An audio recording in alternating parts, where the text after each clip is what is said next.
அங்கிருதே அந்த மாதிரியா?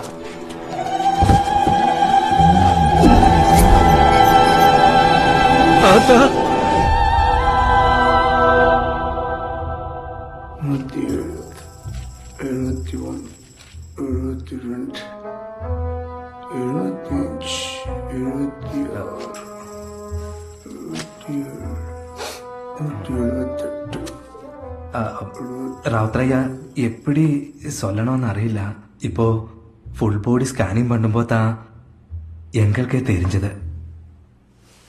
மனுஷன் உடம்புல எத்தனை எலும்பு இருக்கு டாக்டர்? ஆ? எலும்பு 206 தான். ராவுத்ரையா, நான் சொல்ல போற விஷயம் எனக்கே தர்ம சங்கடமா இருக்கு. எப்படி சொல்றதுன்னே தெரியல. மண்டையை உடைச்சிருக்கேன், 10 விரல், தாவாங்கட்ட, கை, காலு,